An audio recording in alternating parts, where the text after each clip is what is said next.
सोचा है कि आत्मा संसार में क्यों भटकती है? कौन सी शक्ति है जो जीव को जन्म मरण के अनंत चक्र में बांधे रखती है? और कैसे इन कर्मों से मुक्त होकर आत्मा अपने शुद्ध स्वरूप को प्राप्त कर सकती है? इन सभी गूढ़ रहस्यों का वैज्ञानिक और तात्विक समाधान मिलता है गोमटसार कर्मकांड।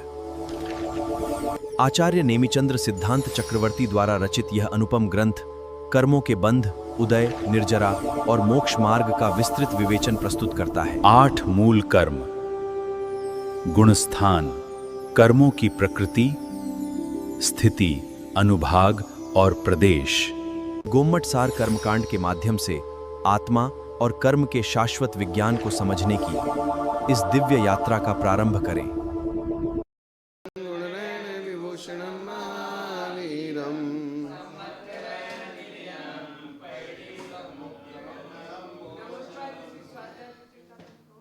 जय बोलो अनंतानंद परम सिद्ध भगवान की, देवादिदेव 1008 आदिनाथ भगवान की, 1008 शांतिनाथ भगवान की, 1008 महावीर भगवान की, परम पूज्य आचार्य श्री नेमिचंद्राचार्य महाराज की, परम पूज्य आचार्य श्री नेमिचंद्राचार्य के बाद दर्शनाचार्य, पुष्पदंताचार्य, बुद्धबली आचार्य, वीरसेन स्वामी, समस्त पूर्वाचार्यों के अकलंक स्वामी समंत्रभद्राचार्य महाराज की, आचार्य श्री आदि सागर जी, महावीर कीर्ति जी, विमल सागर, सन्मति सागर जी, कुंतु सागर जी, संभव सागर जी महाराज की, आचार्य गुरुदेव श्री पद्मनंदी जी महाराज की, जिनवाणी माता की, श्रीमद जैन धर्म की,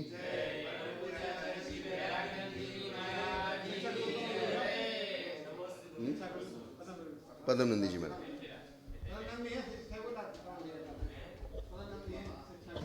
आचार्य नहीं थोड़ा बहुत, वो संग में रहे तब, वो तो तब हम छोटे छोटे थे। किसका है?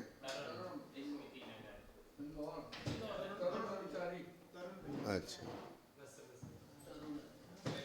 हमारे गुरु आचार्य श्री कुंतु सागर जी महाराज से हमने ब्रह्मचर्य व्रत लिया।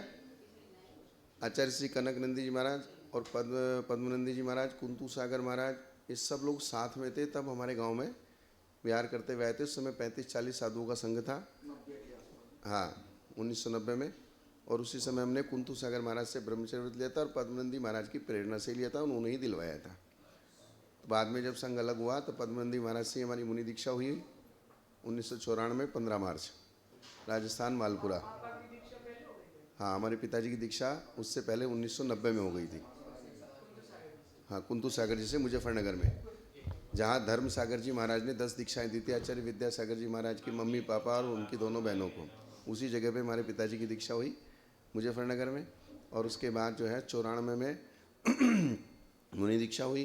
फिर हमारे गुरुजी ने हमको, जब हम बम्बई में थे तब हमको कागज़ लिख के उपाध्याय पद लिख के भेजा था, तब हमने उसको लिया नहीं।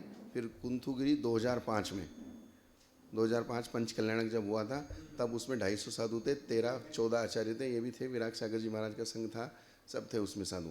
तो उस समय 13 फरवरी को आचार्य पद हुआ था 2005 में। हाँ, ऐसा। अब वेदनीय कर्म का कार्य कहते हैं। अपनी बात चल रही थी कल गोत्र की, गोत्र के बारे में सारी व्यवस्थाएं बता दी थी। और भी बहुत सारी व्यवस्थाएं गोत्र कर्म की, लेकिन यहाँ इतना ही काफ़ी है। हाँ, वेदनीय कर्म का कार्य भी हो गया। वेदनीय कर्म का कार्य होने के बाद फिर उसके बाद आवरण का क्रम बताया था उन्होंने कि पहले दर्शनावरण, दर्शन से पहले देखता है, ज्ञान से फिर जानता है, और नयों से फिर उसका निर्णय करता है, और फिर उसके बाद श्रद्धान करता है, जो मोहिनीय कर्म के 6 उपसम से होता है। इसके जो श्रद्धान होता है, सम्यक दर्शन होता है, सम्यक दर्शन में फिर मोहिनीय कर्म की व्यवस्था लगती है। अब आगे ज्ञानावरण आदि कर्मों के अनुक्रम का कारण कहते हैं, अर्थात इन कर्मों का इसी प्रकार का क्रम क्यों रखा। अब्बरई दादु पुवम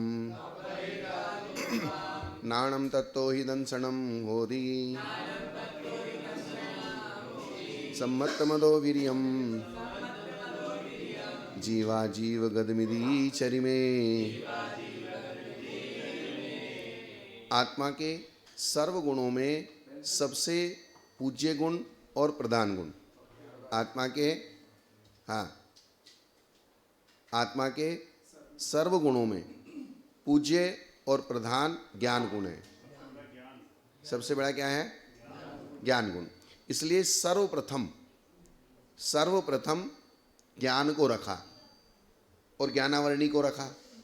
यहाँ तो 8 कर्मों का क्रम बताने का सिस्टम बताया ना, तो ज्ञान को ढकने वाला ज्ञानावरणी। तो सबसे पूज्य गुण ज्ञान है। इसलिए ज्ञान में जो आनंद है वो दुनिया में किसी में आनंद नहीं है। यही बात धवला जी में बताई है कि सिद्ध भगवान का आनंद क्या है, क्योंकि उनके ना तो स्पर्शन इंद्रिय, ना रसना इंद्रिय, ना घ्राण इंद्रिय, न चक्षु इंद्रिय, न कर्ण इंद्रिय, न उनके मन है। तो फिर आनंद क्या है? हम संसारी जीव तो इन 5 इंद्रिय और मन के निमित्त से और ये वैभव के निमित्त से ही आनंद की अनुभूति करते हैं। इसके अलावा हमारे पास आनंद की अनुभूति करने का और कोई साधन नहीं है। तो फिर सिद्धों के आनंद क्या है? सिद्धों के आनंद क्या है कि बोले वो निरंतर जो अनंत ज्ञान है और निरंतर तीनों लोगों अनंत ज्ञान और अनंत दर्शन, क्योंकि दर्शन भी ज्ञान ही है। एक अपेक्षा से क्या है? दर्शन भी किसका काम करता है? जानने का। और ज्ञान भी किसका काम करता है? जानने का। दोनों का काम जानना है। एक अंतरंग को जानता है और एक बहिरंग को जानता है, ये डिफरेंस है। लेकिन काम दोनों का काम क्या है? दोनों का जानना है। इसलिए ज्ञान सबसे महत्वपूर्ण है। और वो ज्ञान जो 3 लोक का ज्ञान और आत्मा का ज्ञान, पर पदार्थों का ज्ञान, अंतरंग का ज्ञान और बहिरंग का ज्ञान, तो वो ज्ञान के आनंद में रहते हैं। किसके आनंद में रहते हैं? तो बोले ज्ञान का आनंद उनको कैसे आता है? हम अनुमान से कैसे उसको वेरीफाई करें? तो अनुमान से वेरीफाई हम इस तरीके से कर सकते हैं, जैसे जैसे हमको नया नया प्रमेय मिलता है। क्या होता है? प्रमेय। प्रमेय यानी कि जानने योग्य पदार्थ, ज्ञेय यानी कि जानने योग्य पदार्थ। जैसे जैसे हमको नया नया प्रमेय समझ में आता है, नया नया ज्ञेय समझ में आता है, नई नई विवक्षाएं समझ में आती हैं, नई नई उसकी कंडीशन समझ में आती है, वैसे वैसे हमारे को एकदम से ऐसा लगता है पता नहीं हमको क्या मिल गया। आह्लाद होता है। क्या होता है? आह्लाद होता है। आत्मा में आह्लाद होता है। एक इंद्रियों के विषयों के निमित्त से भी आह्लाद होता है। क्या? इंद्रियों के विषयों के निमित्त से भी आह्लाद होता है। जैसे जीभ के ऊपर कुछ मीठा गया, रसगुल्ला गया, स्वामी जी इनको देखना छोड़ दो, क्योंकि मेरा उपयोग डिस्टर्ब हो जाता है। क्या? बाकी सब व्यवस्था अपने आप कर लेंगे। इंद्रियों के क्या हो गया?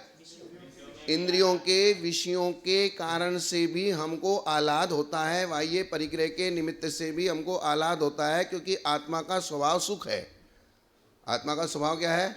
सुख है। चाहे इंद्रियों के निमित्त से हो रहा है, चाहे मन के निमित्त से हो रहा है, चाहे बाह्य पदार्थों के निमित्त से हो रहा है, और चाहे आपको ज्ञान के निमित्त से हो रहा है, लेकिन आत्मा को सुख होना आत्मा का स्वभाव है। अब हमारे आचार्यों ने कहा है कि आप इंद्रियों के विषयों के निमित्त से जो सुख को प्राप्त करते हैं, इंद्रियों के निमित्त से या परिग्रह के निमित्त से जो सुख को प्राप्त करते हैं, वो सुख क्षणिक है। सुख तो है, उसको ये नहीं कह रहे कि वो दुख है। सुख तो है, लेकिन वो सुख क्षणिक है। और क्षणिक के साथ साथ उस सुख को प्राप्त करने के लिए साधन बहुत जुटाने पड़ते हैं। क्या करना पड़ता है? साधन बहुत जुटाने पड़ते हैं, परिश्रम बहुत करना पड़ता है, आरंभ सारंभ बहुत करना पड़ता है, तब जाके जरा मरा सा सुख हमको मिलता है। अब जो ज्ञान है वो हमारी अपनी चीज है, वो पराधीन नहीं है, और बाकी जितनी भी चीजें हैं वो पराधीन है। और ज्ञान हमारी स्वाधीन है, स्वयं की वस्तु है। उसको अगर हमने जागृत कर लिया, पैदा कर लिया, वो अगर हमारा विकास को प्राप्त हो गया, तो फिर हमको बाहर से कोई भी चीज़ लेनी नहीं पड़ेगी, और वो हमारी चीज़ हमारे पास रहेगी, कहीं जाएगी नहीं। उसके लिए कोई आरंभ करना नहीं पड़ता है। इसलिए उस ज्ञान के आनंद को ले तो आपका सच्चा आनंद प्रारंभ हो जाएगा। इसलिए आपको इंद्रियों के विषयों से रोकने के लिए कहा है और बाह्य परिग्रहों से हटने के लिए कहा है, क्योंकि वो सुख के कारण कम है और विकल्प के कारण ज्यादा है। ये बात है। हाँ, अवधि ज्ञान, मने पर ज्ञान नहीं, पुरुषार्थ में नहीं। उसका वैसा वैसा क्षोभ सम हो जाएगा तो हो जाएगा, वैसा गुण प्रकट होगा तो हो जाएगा। तो गुण प्रकट करने के लिए आपके चारित्र का गुण विस्तृत, क्योंकि हमारे यहाँ अवधि ज्ञान किसको होगा? गुण प्रत्यय। चौथे गुण स्थान में भी हो सकता है, लेकिन वो गुण प्रत्यय होगा। अगर आपके अंदर कोई विशेष गुण होगा और उस प्रकार का शुभ सम प्रकट हो जाएगा तो अवधि ज्ञान हो जाएगा। मने प्रज्ञान संयमी को होगा। मने प्रज्ञान किसको होगा? संयमी को होगा। और केवल ज्ञान भी यही मनुष्य पर्याय में होगा। तो गुण प्रत्यय पुरुषार्थ पूर्वक भी कह सकते हो। उस प्रकार की आगम में भी द्वादशांग में व्यवस्था बताई है कि किस प्रकार की तपश्चर्या करने से अवधि ज्ञान प्रकट होगा, किस प्रकार की तपश्चर्या करने से मने प्रे ज्ञान प्रकट होगा, किस प्रकार की तपश्चर्या करने से केवल ज्ञान प्रकट होगा, किस प्रकार की तपश्चर्या करने से आपको आकाशगामिनी रिद्धि सिद्ध होगी। ये सारा का सारा वर्णन आचारांग जो 18,000 पद प्रमाण है, वो आचारों का वर्णन जो भिन्न भिन्न आचरण है उसमें बताया गया है। हाँ हाँ, साधना करेंगे तो हो जाएगा। क्या सुख भाषा है, इंद्रिय ज्ञान सुख नहीं है, ठीक है ना। आत्मा का स्वभाव क्या है? अभी अगर ये कहेंगे आपको अभी कौन सा ज्ञान है? किससे हो रहा है? इंद्रिय से होता है। ये ज्ञान ज्ञानाभास है क्या? समझ आई बात? इनका प्रश्न क्या था कि इंद्रिय सुख सुखाभास है। वो जिस विवक्षा से कहा गया वो विवक्षा लगाने का। तो इंद्रिय सुख अगर सुखाभास है तो इंद्रिय ज्ञान भी ज्ञानाभास हो जाएगा। क्या हो जाएगा? तो ज्ञान किससे हो रहा है? इंद्रिय से हो रहा है, तो वो क्या हो गया? ज्ञानाभास हो गया। हम जो विवक्षा बता रहे हैं कि सुख आत्मा का स्वभाव है, ऐसे ही ज्ञान आत्मा का स्वभाव है। तो सुख प्राप्त करना चाहे आपको इंद्रियों के निमित्त से हो चाहे परिग्रह के, तो आप आह्लाद तो आत्मा में हो रहा है ना। आह्लाद किस में हो रहा है? आह्लाद किस में हो रहा है? आत्मा में। तो कर्मों ने आपका अनंत सुख लेके आपको इंद्रिय सुख पकड़ा दिया। कर्मों ने आपका अनंत ज्ञान लेके आपको इंद्रिय ज्ञान पकड़ा दिया। यानी कि वही वाली बात हो गई कि 5,000 का 2,000 का नोट ले लिया और आपको 1 रुपए का नोट पकड़ा दिया। अब उसमें आप नाचते फिरो। हाँ, पैसा तो है ना। क्या बात समझ में आई ना? हाँ, यहाँ जो विवक्षा कही गई है कि वो सुख चिरकाल तक स्थायी नहीं है, वो सुख आपके लिए बहुत ज्यादा विकल्पों का कारण है, वो सुख पराधीन है, वो सुख जो है नाना प्रकार की उसमें समस्याएं हैं। इसलिए बोले उस सुख के पीछे नहीं पड़ना। आपको कौन से सुख के पीछे पड़ना? जो आपका ज्ञान से होने वाला सुख है, उस सुख के पीछे पड़ना। हाँ, वही साथ, क्योंकि वो आपकी चीज है। वो किसकी चीज है? खुद की चीज है। और खुद की चीज के लिए आपको कहीं जाने की आवश्यकता नहीं है, और पराई चीज के लिए आपको इकट्ठा करने की आवश्यकता पड़ेगी। आत्मा के सर्वगुणों में इसलिए ज्ञान गुण क्या हुआ? उच्च हुआ और प्रधान हुआ। इसलिए सर्वप्रथम ज्ञान को रखा गया, इसके पश्चात दर्शन कहा, उसके पश्चात क्या कहा? दर्शन कहा। दर्शनोपयोग से शुक्ल ध्यान नहीं होता। किससे? दर्शनोपयोग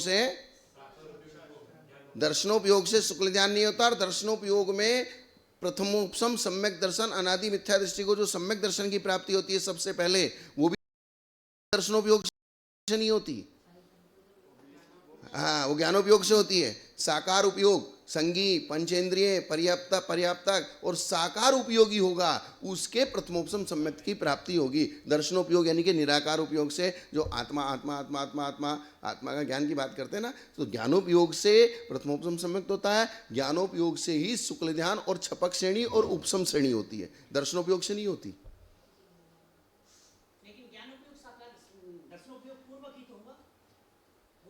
दर्शनोपयोग पूर्वक ज्ञानोपयोग होता है। तो हुई छपक श्रेणी किससे हुई? किससे हुई? किससे हुई? मुख्य कौन रहा वहां? दर्शनोपयोग तो होना ही है। दर्शनोपयोग के बिना तो ज्ञानोपयोग होता ही नहीं है। ये बात हम इसलिए कह रहे हैं कि जो लोग सिर्फ आत्मा आत्मा आत्मा की चर्चा, आत्मा को जानना, तो आत्मा को सम्यक दृष्टि भी जानता है और आत्मा को मिथ्या दृष्टि भी जानता है। दर्शनोपयोग सम्यक दृष्टि को भी होता है, दर्शनोपयोग मिथ्या दृष्टि को होता है। लेकिन जिस प्रकार से मति ज्ञान, श्रुति ज्ञान, अवधि ज्ञान, कुमति ज्ञान, कुश्रुत ज्ञान, कुअवधि ज्ञान, उस प्रकार से चक्षु दर्शन, चक्षु दर्शन, अवधि दर्शन, लेकिन कुचक्षु दर्शन, कुअचक्षु दर्शन ये नहीं लगता है। बात समझ में आ रहा है ना? दर्शनोपयोग मिथ्या नहीं होता। अर्थात सम्यक दृष्टि के और मिथ्या दृष्टि के अहम प्रत्यय वो बराबर है। सम्यक दृष्टि के और मिथ्या दृष्टि के जो वो अहम प्रत्यय को महसूस करता है, फीलिंग करता है, मैं हूं, हाँ भैया बताओ, मैं खुद के अस्तित्व को जो वो महसूस करता है उसमें सम्यकपना और मिथ्यापना नहीं है। इसलिए कुचक्षु दर्शन, कु अचक्षु दर्शन और कुअवधि दर्शन भी नहीं कहा है। कुअवधि ज्ञान होता है लेकिन कुअवधि दर्शन नहीं कहा। हाँ, और तो फिर उन्होंने प्रश्न किया, जब कुअवधि ज्ञान है तो उसको कौन करेगा, उसका दर्शन क्या है? बोले अवधि दर्शन में ही गर्भित हो जाता है। ज्ञान की अपेक्षा, किसकी अपेक्षा? हाँ, दर्शन अवधि दर्शन, क्योंकि अवधि दर्शन में कु और सु का फर्क नहीं है, इसलिए कुअवधि ज्ञान भी अवधि दर्शन से होगा और अवधि ज्ञान भी अवधि दर्शन से होगा। हाँ, इसलिए उसमें वो दर्शन की कोई विवक्षा, दर्शन की सु और कु की कोई विवक्षा नहीं है। अचक्षु दर्शन से नहीं, कुअवधि दर्शन के लिए अचक्षु दर्शन की आवश्यकता नहीं है, क्योंकि अवधि ज्ञान जो है किससे होता है? अवधि ज्ञान किससे होता है? अवधि ज्ञान आत्मा से होता है। अवधि ज्ञान किससे होता है? इंद्रियों से होता है। क्या? जो ज्ञान इंद्रियों से होता है उसके लिए चक्षु दर्शन है। तो मने परे ज्ञान के लिए मन निमित्त है, मने परे दर्शन नहीं होता है। मने परे दर्शन क्यों नहीं होता है? क्योंकि मने परे ज्ञान का निमित्त मन है और मन का निमित्त शुरू में अचक्षु दर्शन है। वो ऐसे क्रम चलेगा उसका। क्या हो गया? मन आधार है, इसलिए वो अचक्षु दर्शन की गिनती में जाएगा और अवधि ज्ञान अवधि दर्शन की गिनती में जाएगा। अर्थात अवधि ज्ञान अवधि दर्शन पूर्वक होगा, मने परे ज्ञान मन पूर्वक होगा और मन अचक्षु दर्शन पूर्वक होगा। हाँ, वो आत्मा से होने वाले हैं। जैसे अवधि ज्ञान के लिए भी जो गुण प्रत्यवधि ज्ञान होता है वो नाभि से ऊपर शुभ चिन्ह होते हैं और नाभि के नीचे अशुभ चिन्ह प्रकट होते हैं। नाभि से ऊपर स्वस्तिक है, कलश है, इस प्रकार के चिन्ह प्रकट होंगे। नाभि से नीचे जो कुअवधि ज्ञानी है, मिथ्या दृष्टि है, उनके जो गिरगिट है, छिपकली है, सर्प है, ये चिन्ह प्रकट होंगे। तो वो जो चिन्ह प्रकट होते हैं उन चिन्हों के माध्यम से अवधि ज्ञान होता है। और देवों के और तीर्थंकरों के सर्वांग से होता है। देवों के, नारकियों के, तीर्थंकरों के किससे होता है? सर्वांग से। और मनुष्य और तिर्यंचों के जो गुण प्रत्यय होता है वो चिन्हों के निमित्त से होता है। हाँ, नारकियों के होता है ना। कहाँ है? हाँ, लेकिन होता वो आत्मा के प्रदेशों से डायरेक्ट। देव नारकियों सर्वांग से, देव नारकियों के तीर्थंकरों के किससे होगा? सर्वांग से होगा। और मनुष्यों के गुण प्रत्यय होगा वो चिन्हों से होगा। ये बात है। हाँ, आत्मिक ज्ञान, उसमें सिर्फ मन की अपेक्षा है। सरवार सिद्धि जी में एक बात आई है, आकाश में चंद्रमा को देखो। क्या? ये लाइन लिखी है वहां। तो आकाश मात्र एक विवक्षित है। चंद्रमा चंद्रमा की जगह हम देख रहे हैं, हम चंद्रमा को देख रहे हैं, लेकिन कहा क्या जा रहा है? आकाश में एक आधार मात्र बता दिया गया है, उसकी कोई विवक्षा विशेष नहीं है, लेकिन आधार। इसी प्रकार से मन में प्राप्त हुए पदार्थों को देखो, लेकिन वो देखेगा कौन? मन नहीं देखेगा, आत्मा देखेगी, क्योंकि वो प्रत्यक्ष ज्ञान का हिस्सा है।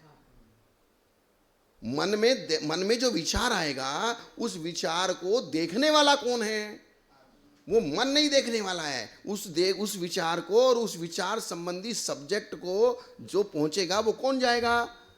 आत्मा जाएगा। न तो कोई इंद्री जाएगी न वो मन जाएगा, क्योंकि मन से अगर विचार कर लेगा तो वो श्रुति ज्ञान की गिनती में आ जाएगा, मति ज्ञान की गिनती में आ जाएगा। तो मति ज्ञान और श्रुति ज्ञान से अब मन परे ज्ञान को अलग रखना है, ये बात है।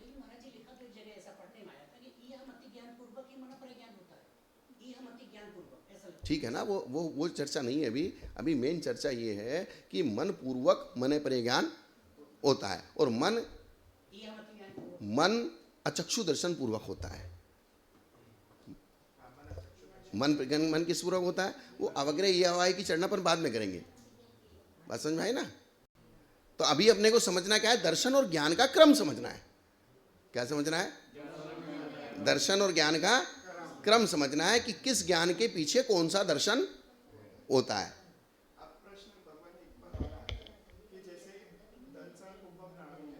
दंसन भूमम नामन ज्ञान पूछिए ना, यही बात बता रहे हैं प्रधानता की अपेक्षा। हाँ, क्योंकि दर्शन तो सामान्य हो गया, सम्यक दृष्टि मिथ्या दृष्टि को बराबर हो गया, ज्ञान सम्यक ज्ञान हो गया, मिथ्या ज्ञान हो गया, और ज्ञान के माध्यम से ही मोक्ष मार्ग चलेगा, ज्ञान के माध्यम से ही शुक्ल ध्यान होगा, ज्ञान के माध्यम से ही आपको प्रथमोपम सम्यक होने वाला है। तो सारा जो है बेसिक ज्ञान है। और दर्शन तो स्वाभाविक रूप से सबको ही होता है, लेकिन ज्ञान सबको नहीं होता। सम्यक ज्ञान, दर्शन तो प्रत्येक संसारी प्राणी सबके पास ऑलरेडी है, और उसमें सम्यक मिथ्यापना भी नहीं है, वो ज्ञान में ही सम्यक मिथ्यापना है। इसलिए ज्ञान के लिए पुरुषार्थ कर रहे हैं यहाँ बैठे, तत्व को समझने के लिए पुरुषार्थ कर रहे हैं, अपने अहम प्रत्यय को समझने का पुरुषार्थ थोड़ी कर, वो तो है ही हमारे पास।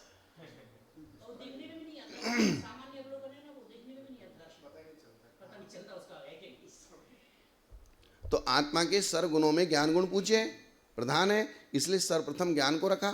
इसके पश्चात दर्शन कहा। उसके पश्चात क्या कहा? दर्शन, क्योंकि वो भी आत्मा का गुण है। तो ज्ञान दर्शन दोनों मिलकर काम करते हैं। इसके बाद सम्यक्त, फिर वीर्य शक्ति रूप है, और शक्ति जीव अजीव दोनों में बराबर होती है। शक्ति क्या होती है? जीव और पुद्गलों में बराबर होती है। अगर बराबर नहीं होती तो आत्मा की अनंत शक्ति को अनंत शक्ति वाला पुद्गल नहीं ढक सकता था। इसका मतलब जितनी शक्ति आत्मा की है उतनी ही शक्ति पुद्गल की है, कर्मों की है। कर्म भी बराबर रूप से अड़े हैं, उसको आप कम नहीं कह सकते। हाँ हाँ, ये बात वो जीव अजीव दोनों में बराबर पाई जाती है। अतः उसको सबसे अंत में काम। व्याकरण का नियम है कि जिसमें अल्पाक्षरों उसे पहले रखना। व्याकरण का पहला नियम क्या है? अल्पाक्षरों उसको पहले रखना। इसी कारण अल्प अक्षर वाला भी है और पूज्य भी है और प्रधान भी है, इसलिए ज्ञान को पहले रखा। इसलिए ज्ञान को क्या रखा? पश्चात अनुक्रम से दर्शन व सम्यक्त को रखा। किसको रखा? दर्शन और सम्यक्त को रखा। तो दर्शन में सम्यक दर्शन वाला दर्शन अलग है, और ये वाला दर्शन एक दर्शनावरणी कर्म के क्षोभसम आदि से जो दर्शन होता है वो अलग है। और सम्यक दर्शन के साथ जो दर्शन शब्द है वो दर्शन वो श्रद्धान शब्द अर्थ में है। वो किस अर्थ में है? श्रद्धान अर्थ में। किस अर्थ में? दर्शन का मतलब वहां क्या लेना? श्रद्धान। और यहां दर्शन का मतलब क्या लेना? आत्मा का ज्ञान, आत्मा को जानना, अंतरंग को जानना। तो एक दर्शन का अर्थ है जानना और एक दर्शन का अर्थ है श्रद्धान। डिफरेंस समझ में आया ना? ये बात सामान्य अवलोकन को भूल जाओ। अभी सामान्य अवलोकन के चक्कर में परिभाषा गड़बड़ हो रही है। सामान्य का मतलब होता आत्मा। सामान्य शब्द का अर्थ क्या है? हाँ, सामान्य शब्द का मतलब सामान्य विशेष नहीं है।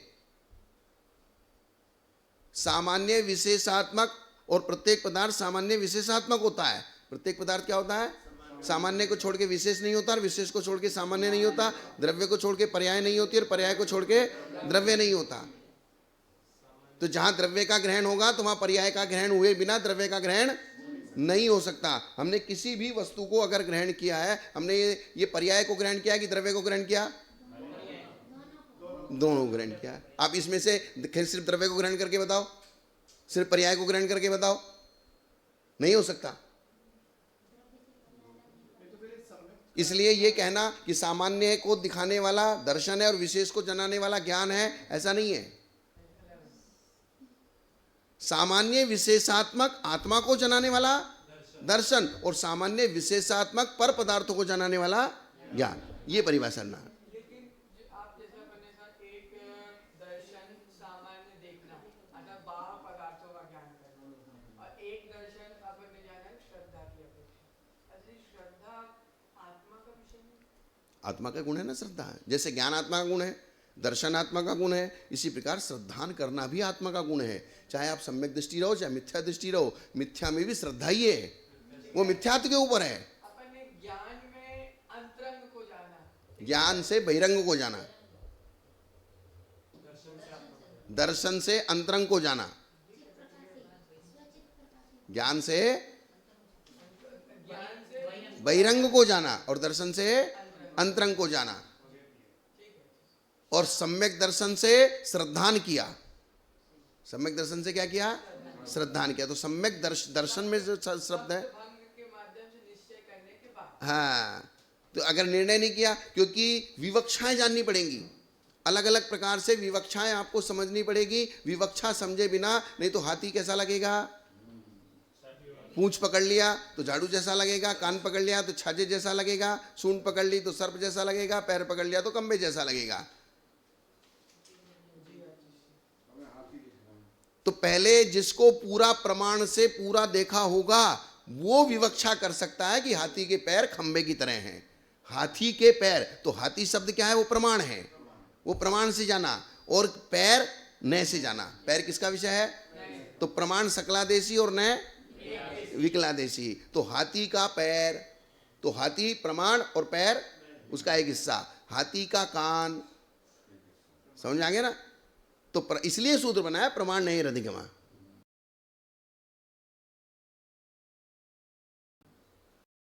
सूत्र क्या बनाया? हाँ, तो आप सिर्फ पैर नहीं कह सकते, तो पैर खंबे के समान है, तो बोले किसका पैर खंबे के समान है? हाथी का। तो हाथी कहते ही सार पूरा हाथी का स्ट्रक्चर आ गया ना, तो इसलिए पूरा हाथी का स्ट्रक्चर आ गया, वो प्रमाण है। सकलादेशी और विकलादेशी, पैर है, पूंछ है, कान है, सूंड है, दांत है। तो व्याकरण का नियम है जिसमें अल्पाक्षरों उसे पहले रखना। इसी कारण अल्पाक्षर वाला एवं पूज्य और प्रधान तीन विशेषण हो गए हैं। अल्पाक्षर भी है, पूज्य भी है और प्रधान भी है।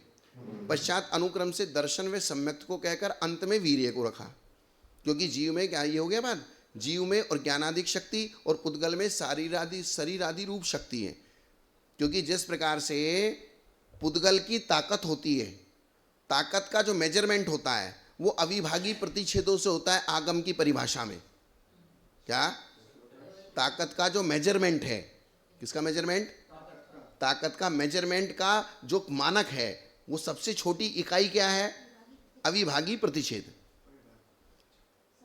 तो अर्थात जो जहर की पुड़िया है उसमें कितने अविभागी प्रतिच्छेद हैं, और जो मिट्टी है उसमें कितने अविभागी घटते बढ़ते हैं ना, ताकत घटती बढ़ती है। जैसे उन्होंने कहा 64 प्रहरी पीपल, क्या बोला? अर्थात पीपल को उसमें खरल बट्टे में रख के 64 प्रहर तक, एक प्रहर 3 घंटे का होता है, तो कितने घंटे तक घुटी उसको? 64 प्रहर तक, तो उसकी ताकत वृद्धि को प्राप्त हो जाती है। जैसे मिलिट्री में जो गोलियां पिल्स दी जाती हैं, गोलियां दी जाती हैं, उसमें एक्सट्रैक्ट भर भर के वो एक गोली खा लेता है तो 24 घंटे का उसका काम चल जाता है। यानी कि उसके अविभागी प्रतिच्छेदों को बढ़ा दिया गया है। जैसे चक्रवर्ती का लड्डू होता है, एक साल में उसका भोजन तैयार करता है, तो उसके अविभागी प्रतिच्छेदों को क्या कर दिया जाता है? बढ़ा के चक्रवर्ती को दिया जाता है। हमारे जैसे लोगों को तो घास दिया जाता है। क्या? इसलिए जो समझदार श्रावक होते हैं, ये साधु जवान है, ये बुद्धि और दिमाग का ज्यादा काम करता है, तो उसको वो उसी प्रकार से चौके में भोजन तैयार करके देता है कि इसको ज्यादा एनर्जी की आवश्यकता है। ये बुढ़ा है, इसको घास फूस खिलाओ।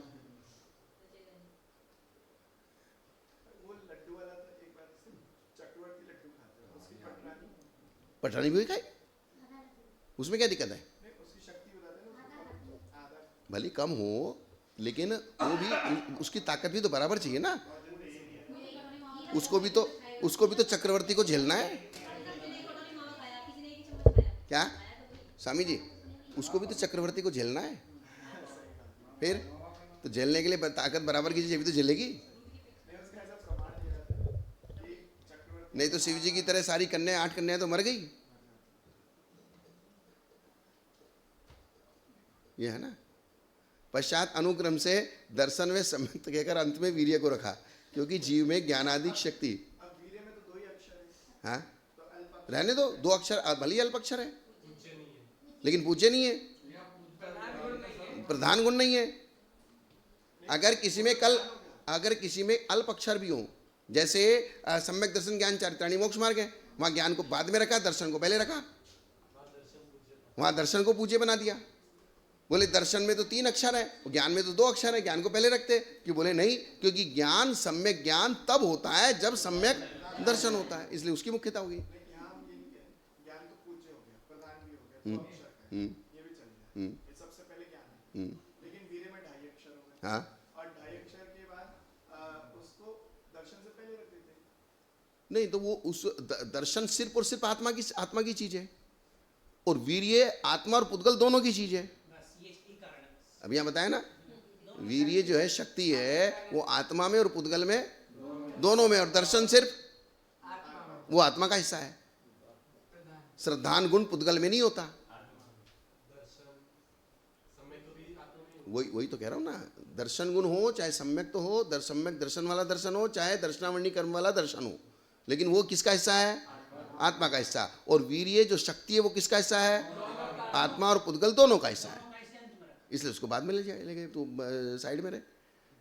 पश्चात अनुक्रम से दर्शन व सम्यक्त को कहकर अंत में वीर्य को रखा, क्योंकि जीव में ज्ञानादिक शक्ति और पुद्गल में शरीरादिक रूप शक्ति पाई जाती है। जीव में भी शक्ति पाई जाती है तो शरीर में भी शक्ति पाई जाती है। आत्मा की शक्ति को वीर्य कहते हैं, शरीर की शक्ति को बल कहते हैं। शरीर की ताकत को क्या कहते हैं? हाँ, वीर्य सामान्य से दोनों में है। बल कहो, दोनों का बल कहो, वीर्य कहो, दोनों में वीर्य कहो, लेकिन दोनों को अलग अलग समझने के लिए शब्द भेद कर दिया कि अगर वीर्य कहेंगे वीर्यांतराय कर्म का क्षोपसम, तो वो वीर्यांतराय कर्म का क्षोपसम वो किसकी ताकत है? आत्मा की। और व्यायाम आदि करने से, भोजन आदि करने से, जो दवाई ववाई खाने से वो जो ताकत मिलती है वो किसको मिलती है? वो शरीर की ताकत, बल। हाँ, इस प्रकार ज्ञान आदि का आवरण और ज्ञानावरण, दर्शनावरण और मोहिनीय और अंतराय, इसका अनुक्रम जानना। और ये 4 ही घातिया कर्म है। ये 4 क्या है? यद्यपि अंतराय कर्म घातिया है, तथापि उसे अघातिया के लास्ट में कहा। क्या कहा? ज्ञानावरणी, दर्शनावरणी, मोहिनीय, ना वेदनीय, नाम, गोत्र, आयु, नाम, गोत्र, और लास्ट में अंतराय। जब वो घातिया तो पहले 4 घातिया कह देते और 4 अघातिया कह देते, सीधी सी गणित थी। हाँ, घादिवी अघादिम वा निश्चेषम घादणे असक्कादो नाम दिए निमित्तादो विगम पढ़िदम अघादि शरीमम्मी। अंतराय कर्म यद्यपि घातिया है, अंतराय कर्म किसकी गिनती में है? क्योंकि आत्मा के वीर्य शक्ति को घातता है, तथापि अघातिया कर्मों के समान जीव के गुणों को पूर्ण रूप से घातने में समर्थ नहीं है। जिस प्रकार से अघातिया कर्म जीव के गुणों को पूर्ण रूप से घातते हैं, क्या नहीं घातते, उसी प्रकार से अंतराय कर्म भी जीव के पूर्ण रूप से गुणों को घातने में समर्थ नहीं है, इसलिए उसको अघातिया के बीच में डाल दिया। वो तो बाकी के जो कर्म अघातिया कर्म है वे भी पूर्ण रूप से नहीं घातते, आंशिक रूप से तो सारे घातते हैं। हाँ, अघातिया कर्म के समान जीवों के गुणों को पूर्ण रूप से घातने में समर्थ नहीं है। नाम, इसका अर्थ है कि चाहे कम चाहे ज्यादा शक्ति रहेगी ही रहेगी। हाँ, नहीं, शक्ति भी रहेगी, ज्ञान भी रहेगा, दर्शन भी रहेगा, सब गुण प्रकट रहेंगे, कोई सा भी गुण खत्म नहीं होगा। सूक्ष्म निकोद्या लब्ध पर्याप्त तक को लब्ध अक्षर जितना ज्ञान होता है उसको अपनी आत्मा का महसूस करना है। दर्शन हो तो दर्शन भी होता है। मोहिनीय कर्म के उदय से मिथ्या श्रद्धान होता है तो श्रद्धान गुण भी होता है। तो फिर जब वो भी तीनों में अंश रूप से उपलब्ध है और शक्ति भी अंश रूप से उपलब्ध है, तो फिर इसको अघातिया की तरह क्यों माना? अघातिया की तरह सिर्फ इसलिए माना है कि वो पूर्ण रूप से घातने में समर्थ नहीं है। और जो 4 अघातिया कर्म हैं वे तो आंशिक रूप से भी नहीं घात रहे। जब सारे प्रकट हो गए ना, 4 अनंत चतुष्टय प्रकट हो गए कि नहीं हो गए? चारों अनंत चतुष्टय, अनंत ज्ञान प्रकट हो गया, अनंत दर्शन प्रकट हो गया, अनंत सम्यक्त प्रकट हो गया, सुख प्रकट हो गया। ये 4 अनंत चतुष्टय प्रकट हो गए कि नहीं हो गए? और फिर भी अघातिया कर्म बैठे कि नहीं बैठे? इसलिए अघातिया कर्म आंशिक रूप से भी नहीं घात रहे। अगर आंशिक रूप से भी घाते तो इन 4 अनंत चतुष्टय में डिस्टर्बेंस होता। लेकिन चारों अनंत चतुष्टय में बाल बराबर भी डिस्टर्बेंस यह है, बताओ है? अपूर्णता से प्रकट हो गए ना। हाँ, जिनके पूर्णता से प्रकट नहीं हुए हैं संसारी अवस्था में छद्मस्त होके हमारे कोई अपेक्षा से कह सकते हैं कि आघातिया कर्मों ने भी हमको परेशान कर रखा है,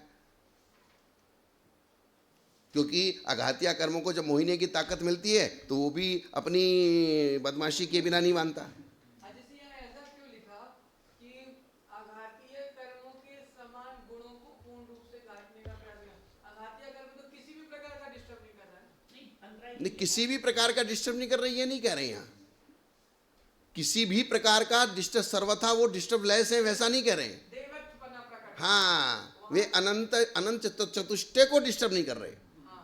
किसको डिस्टर्ब नहीं कर रहे? हाँ, सर्वथा वो डिस्टर्ब कर रहे ही नहीं है तो वे कर्म क्यों है? अगर वे सर्वथा डिस्टर्ब नहीं कर रहे हैं तो उनकी कर्म संज्ञा क्यों है? कल्याण में बाधक तो नहीं, मोक्ष जाने में बाधक है ना, रोक रखा है ना आपको। हाँ, ये महाराज क्या कह रहे, पूछो उनसे। कि ज्ञानावरण की, दर्शनावरण की और मोहिनी की, तीनों की सर्वघातीय प्रवृत्ति होती है, और बाकी के जो 5 कर्म है उनकी देशघाती होती है। इस अपेक्षा से भी कि वो सर्वघाती प्रवृत्तियां दूसरे में नहीं है, अंतराय कर्म में भी सर्वघाती प्रवृत्ति नहीं है, तो इसलिए भी वो घातीय कर्म के समान नहीं घात रहा है, ऐसा होगा। ठीक बात सही, राइट है। ज्ञानावरण में भी सर्वघाती देशघाती निषेध केवल ज्ञानावरण दोनों है, लेकिन ज्ञानावरण में मति ज्ञान, श्रुत ज्ञान, अवधि ज्ञान, मने परे ज्ञान, इसमें सर्वघाती देशघाती निषेध दोनों होते हैं। और केवल ज्ञान संपूर्ण रूप से सर्वघाती, कि उसका एक भी अंश प्रकट नहीं होगा, और प्रकट होगा तो पूरा होगा। क्या होगा? प्रकट होगा तो पूरा होगा, नहीं होगा तो नहीं होगा। ऐसे दर्शनावरण है, चक्षु दर्शन, चक्षु दर्शन, अवधि दर्शन और केवल दर्शन। केवल दर्शन प्रकट होगा तो पूरा होगा, नहीं होगा तो नहीं होगा। अंतराय कर्म भी 6 उपसमिक है। अंतराय कर्म क्या है?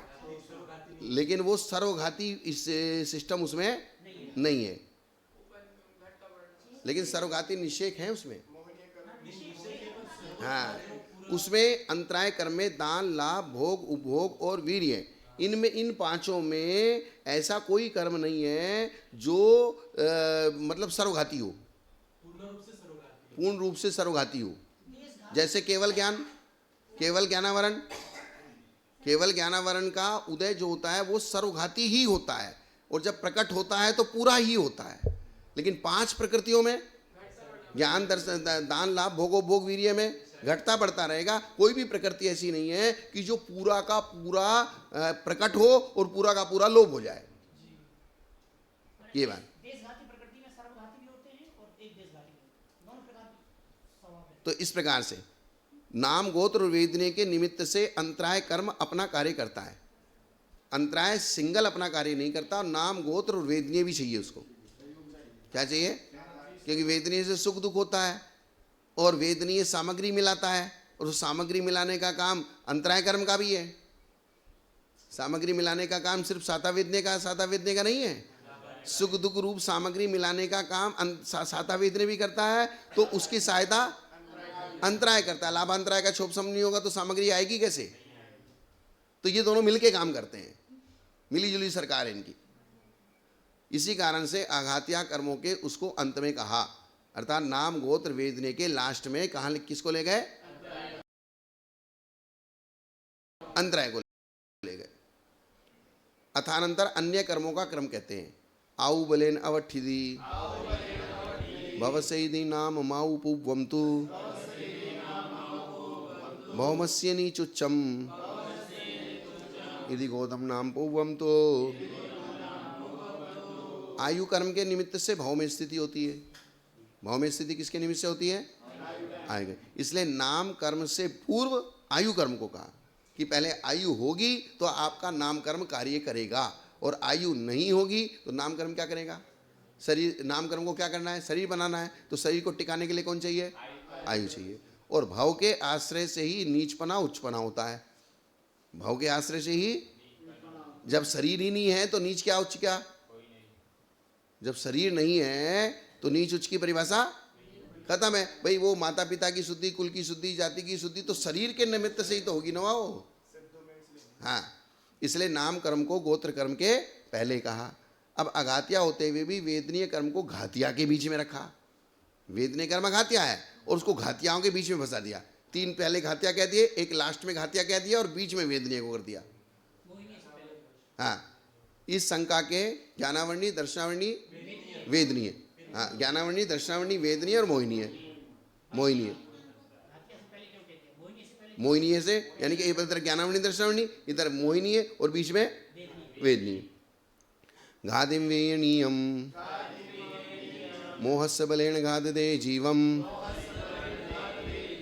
इति घातीणम मध्ये मोहस्सादिम विपरीतम तु। वेदनीय मोहिनीय कर्म के बल से ही घात्या कर्मों के समान जीवों के गुणों को घातता है। वेदनीय जब घातिया कर्म होते हैं तो वेदनीय भी घातिये की तरह ही काम करता है। जैसे मालिक जब साथ होता है तो सेवक भी मालिक की तरह काम करता है।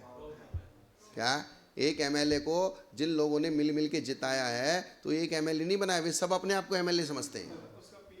हाँ, पीए नहीं, जो लोग बोले इसको तो हमने जिताया, इसको तो हमने जिताया, तो काम बता, मैं अभी जाके कहता हूँ, मेरी बात टाल ही नहीं सकता। क्या वो भी पावरफुल हो जाता है। और जब एमएलए जाता है तो वे सब भी गायब हो जाते हैं। क्या होता है? हाँ, सब गायब हो जाते हैं। ये चीज है। वेदनीय मोहनीय कर्म के आधार से काम करता है। वे हाँ, तो पहले मोहनीय आना चाहिए। जिसके आधार से काम किया पहले उसी को तो निर्माण किया। नहीं, वेदनीय कर्म मोहिनीय कर्म से के बल से घातिया कर्मों के समान, अतः उसको बीच में फंसाना था ना, वही घातियाओं के बीच में फंसाना था उसको। किसके बीच में फंसाना था? अगर उसको मोहिनीय के बाद में रख देते तो वो घातियाओं से अलग हो जाता। क्या हो जाता? घातिया कर्मों से अलग हो जाता। अब उसको घातिया के बीच में फंसाना था, इसलिए उन्होंने उसको बीच में लाके रखा। हालांकि ये कहेंगे तो सबसे राजा तो मोहिनीय कर्म है, तो सबसे पहले राजा को ही कहते हैं सबसे पहले। लेकिन जो विवक्षा से कह रहे हैं उस विवक्षा से समझना है। अगर हम ये कहें कि मोहिनीय कर्म राजा है, सबसे पहले मोहिनीय कर्म को रखेंगे, तो वैसी विवक्षा तो वैसे रख लो। बोले अनादि, इसलिए सबसे पहले सम्यक दर्शन होता है और इसलिए जो है सबसे पहले मोहिनीय को रखेंगे, तो इस विवक्षा से रखोगे तो वो विवक्षा रख लो। लोक व्यवहार में देख लो ना, राजा भी क्रम से ही तो बनता है। हाँ, छोटे से बड़ा होगा। नहीं वो बात नहीं, दो चीज हैं। कल हम जब धवला जी पढ़ रहे थे तो उसमें एक बात आई थी, सत संख्या क्षेत्र स्पर्शन कालांतर बावल बहुत वैश्य। ये जो क्रम रखा है, इस क्रम का कारण वहां बताया जा रहा था। क्या बताया जा रहा था? प्रत्येक क्या है? नाम, स्थापना, द्रव्य भाव, ये 4 निक्षेप, इनका भी एक क्रम है। जीव अजीव, आश्रव, बंध, संवरण, निर्जरा, मोक्ष, इनका भी एक क्रम है। निर्देश, स्वामित्व, साधनाधिकरण, स्थिति विधानता, इनका निर्देश है। प्रमाण नहीं हृदय का, पहले प्रमाण क्यों रखा, बाद में नए क्यों रखा। सम्यक दर्शन ज्ञान चारित्राणी मोक्ष मार्ग है, सम्यक दर्शन ज्ञान चारित्र का क्रम रखा। तो सब का क्रम बताया, लेकिन इनका क्रम जैसा आप कह रहे हैं ऐसा उल्टा सीधा भी करा जा सकता है, लेकिन अगर वो विवक्षा हो तो क्या। लेकिन हम छदमस्त जिस विवक्षा को कह रहे हैं, वहां सबसे बड़ी महत्वपूर्ण बात क्या है? हम छदमस्त लोग जिस विवक्षा से क्रम कह रहे हैं, उस विवक्षा से व्याख्यान करने में कोई ना कोई बारीक सब्जेक्ट छूट जाएगा। क्या क्या होगा? कोई ना कोई बारीक सब्जेक्ट छूट जाएगा। और केवली भगवान ने जो क्रम कहा है, वो क्रम, उस क्रम से अगर हम व्याख्यान करने की व्यवस्था बनाएंगे तो कोई भी सब्जेक्ट जो प्रयोजन भूत है, अप्रयोजन भूत की व्यवस्था बनाएंगे तो कोई कैसा भी क्रम रख लो। क्या अप्रयोजन भूत की व्यवस्था बनाना हो तो आप क्रम कैसा भी रख लो। और लेकिन हमको यहां मोक्ष मार्ग की साधना करनी है, मोक्ष मार्ग का हमारा प्रयोजन है, तो 7 तत्व प्रयोजन भूत है। तो उसमें वो जो प्रयोजन भूत कैसे कैसे क्रम से रखना है, तो वो बात भी उनको समझानी है, इसलिए वो क्रम ही रखा। और हमारे जितने भी प्रश्न हैं वो छदमस्त और क्षोभसम बुद्धि के प्रश्न हैं। किसके प्रश्न है? क्षोभसम बुद्धि के। और क्षोभसम बुद्धि के प्रश्नों में केवल ज्ञान वाला क्रम नहीं आ सकता, रीजनली नहीं आ सकता, क्योंकि सारे रीजन, सारी विवक्षाएं हमको छदमस्त ज्ञान से समझ में नहीं आ सकती। और छदमस्त ज्ञान से सारी विवक्षाएं समझ में नहीं आ सकती, इसलिए छदमस्तों के प्रश्न हमेशा खड़े रहते हैं, बैठते ही नहीं है। क्या होता है? वो प्रश्न खड़े रहते हैं। जैसे जिसको तेज गुस्सा आता है ना, उसके बाल खड़े हो जाते हैं।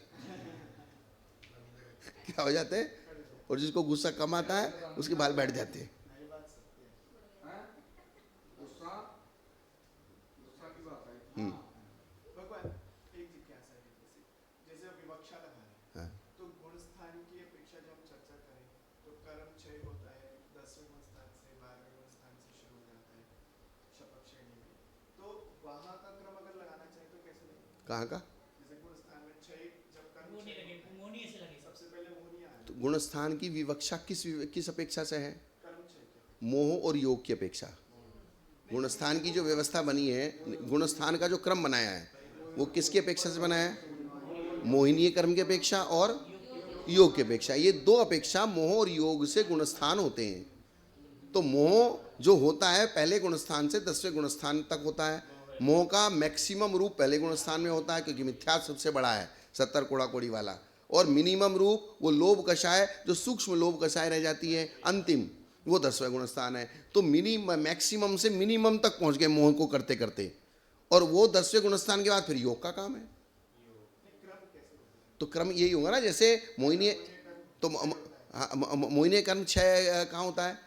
पहले गुणस्थान से लेके 6ठे 7वें गुणस्थान तक हम मोहिनी कर्म में दर्शन मोहिनी का नाश करते हैं। किसका नाश करते हैं? किसका नाश करते हैं? दर्शन मोहिनी का नाश करते हैं, चाहे क्षोभसम करते हैं। चौथे गुणस्थान से 7 प्रकृतियों का नाश होता है। मोहिनी कर्म में कितनी प्रकृतियों का नाश होता है? 7 प्रकृतियों का। और 21 प्रकृतियों का नाश 8वें गुणस्थान से लेके 10वें गुणस्थान तक। कितने गुणस्थान तक? 10वें गुणस्थान तक किसका नाश होता है? मोहिनी कर्म की 21 प्रकृतियों का। अब वो कौन से गुणस्थान में कौन कौन सा होता है वो मैटर अलग है। तो ये पहले गुणस्थान से 10वें गुणस्थान तक मेन जो नाश हुआ वो किसका हुआ? हालांकि इसके बीच में कुछ नाम कर्म की प्रकृतियों का भी नाश होता है, लेकिन कुछ प्रकृतियों का नाश होता है, इसलिए नाम कर्म पूरा नाश नहीं कहलाता है। वो एक अलग विषय। हाँ। मतलब जैसे मोहनी कर्म पूरा चला गया 10वें, 12वें गुणस्थान में मोहनी कर्म नहीं है, हाँ, 11वें में भी नहीं है, 11वें में दबा। दबा हुआ है। तो जो 12वें गुणस्थान में मोह नहीं है, और ज्ञानावरण कर्म, दर्शनावरण कर्म और अंतरावरण, ये तीनों 12वें गुणस्थान में जाएंगे। हाँ, पहले ज्ञानावरण कर्म जाएगा, फिर दर्शन नहीं, तीनों एक साथ जाएंगे, तीनों युग पर जाएंगे। और फिर उसके बाद जैसे हमारे पास 4 शेष बचे, हाँ। आघातियाँ, तो 14वें गुणस्थान में जाएंगे। 14वें गुणस्थान के सेकंड लास्ट और लास्ट में जाएंगे। वो भी चारों एक साथ जाएंगे। हाँ, लास्ट में आयु कर्म, लास्ट में आयु कर्म जाएगा। और बाकी जो प्रकृतियां हैं वो सेकंड लास्ट में जाएंगी, और कुछ प्रकृतियां बची वो लास्ट में जाएंगी। 72 और 13, 85 प्रकृतियां हैं 4 कर्मों की। लास्ट में, जब तक आयु है तब तक आप मनुष्य गति को नहीं छोड़ सकते। 14वें के लास्ट समय में तो मरण ही तो पंडित मरण किसका होगा फिर? वो पंडित मरण, आयु समाप्त का मतलब मरण, तो उनका मरण मोक्ष गमन पूर्वक होता है। अंतिम मरण है वो, पंडित मरण कहते हैं उसको। तो वो अलग मैटर है, समुद्घात वो मैटर अलग है। हमारे जो समुद्घात होता है वो मारणांतिक समुद्घात होता है, और केवली के जो समुद्घात होता है वो केवली समुद्घात कहते हैं, उसको मारणांतिक समुद्घात नहीं कहते। आपका डब्बा चला के दो ना, मुझे खत्म हो गया ये दोनों कर्म कर निकल के हैं। हाँ हाँ,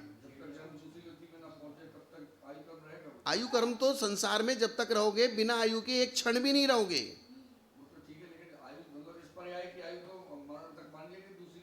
तो विक्रय गति में आते नई आयु चालू हो गई।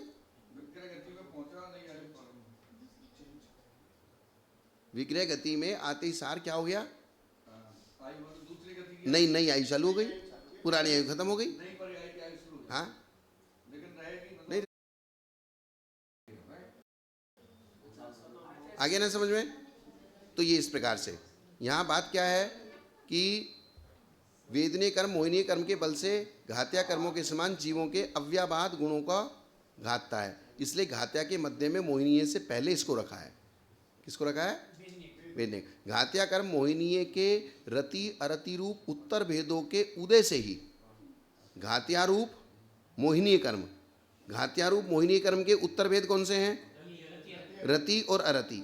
तो रति अरति के उत्तर भेदों के उदय से मोहिनी कर्म के उत्तर भेद रति अरति, रति अरति का जब उदय होता है तो वेदनीय कर्म तब जीव के गुणों को खाता है। कुछ अच्छा लगता है, कुछ बुरा लगता है। और साता साता में क्या है? सुख देने वाले पदार्थ और दुख देने वाले पदार्थ। जो ऑपोजिट लिए गए हाँ, वो रहती है। वो वही सुख दुख रूप साता साता के कारणभूत इंद्रिय विषयों को एकत्र कर उनका अनुभव कराता है।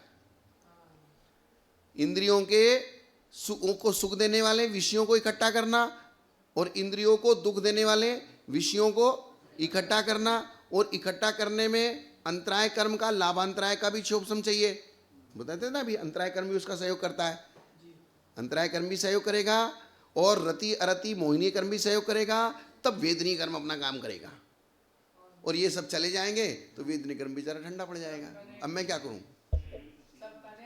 हाँ, इसलिए घात्या कर्मों के बीच में मोहिनीय के पहले वेदनीय को रखा गया। वस्तु का स्वभाव अच्छा या बुरा नहीं है, ये बहुत महत्वपूर्ण पैराग्राफ है। वस्तु का स्वभाव अच्छा या बुरा नहीं है। वस्तु अच्छी बुरी होती है क्या? गोबर अच्छा है कि बुरा है? अच्छा भी नहीं बुरा भी नहीं। है? बताओ। अच्छा ना कह सकते ना, हाँ? जिसकी अपेक्षा विवक्षा लगाएंगे तो अब तुमको अच्छा लगता है तो तुम्हारे लिए अच्छा है, और मुझे बुरा लगता है तो मुझे बुरा है। मार्केट में वही मोबाइल आ रहा है लेकिन सब नहीं खरीद रहे, हाँ? और सब लोग कह रहे हैं अच्छा, कोई कह रहे हैं अच्छा। एक ही चीज है, एक ही चीज को 50 लोग अच्छा कह रहे हैं, एक ही चीज को 50 लोग बुरा कह रहे हैं। तो अच्छा बुरा है क्या? तो वस्तु अपने स्वरूप से अपने रूप है। वस्तु अपने स्वरूप से अपने रूप है, ना वो अच्छी है ना वो बुरी है। प्रत्येक वस्तु अपने आप को न अच्छी कहती न बुरी कहती। जो भी अच्छा बुरा कहता है वो दूसरा कहता है। वो कौन कहता है? दूसरा कहता है। और दूसरा तब कहता है जब उसका प्रयोजन उससे सिद्ध होता है तो वो अच्छा कहता है, और प्रयोजन में बाधा आती है तो बुरा हो जाता है। सीधी सीधी बात है। अगर आप हमको बाधा दोगे तो बुरे हो जाओगे, और बाधा नहीं दोगे अनुकूल रहोगे तो अच्छे हो जाओगे। तो जब तक राग द्वेष रहते हैं तभी तक यह जीव किसी को इष्ट और किसी को अनिष्ट समझता है। तो ये इष्ट अनिष्ट है नहीं, ये हम समझ रहे हैं। क्या? इष्ट अनिष्ट है नहीं, लेकिन हम समझ रहे हैं। हम क्यों समझ रहे हैं? क्योंकि हमारे अंदर मोहिनीय कर्म का राग द्वेष बैठा हुआ है। वो राग द्वेष ऐसा हमारी दृष्टि बनाता है कि आदमी अच्छा है, ये आदमी बुरा है, ये बिल्डिंग अच्छी है, ये बिल्डिंग खराब है, ये कांटा खराब है, मखमली गद्दा अच्छा है। अब कांटा अपने स्वभाव में है, कोई वस्तु नई घर मखमली गद्दा अपने स्वभाव में है। ये तो वस्तु का स्पर्श रस गंध वर्ण है, उसका स्पर्श जो है कठोर है और उसका स्पर्श मृदु है। तो स्पर्श के 2 भेद हैं, 8 भेद हैं स्पर्श के। तो मृदु और कठोर ये भी स्पर्श का भेद है। तो स्पर्श का भेद मात्र है, इसमें अच्छा बुरा क्या है? एक बात है कि मोह केवल अभी मानसिकता में ज्यादातर राग की श्रेणी में लिया जाता है। मोह यानी पॉजिटिव, यानी जुड़ाव की अपेक्षा से। लेकिन उत्तर भेद कहने का मतलब हुआ कि द्वेष भी मोह ही है। किसी के प्रति द्वेष है तो ये कह सकते हैं इसको मोह है। राग का विशेष बंध ही द्वेष का कारण बनता है। सामान्य राग द्वेष का कारण नहीं बनता है। अच्छा से एक से राग होगा तो दूसरे से नियम से द्वेष होगा। हैं? नियम से होगा। जो चीज़ आपको अच्छी लगती है वो अच्छी लगती है, और चीज़ आपको अच्छी नहीं लगती वो अच्छी नहीं लगती है। तो द्वेष कहीं चला थोड़े गया। हाँ, क्रोध मान माया लोभ कितने कसाए हैं? 4। तो 4 में दो राग रूप है, 2 द्वेष रूप है। हाँ? हैं?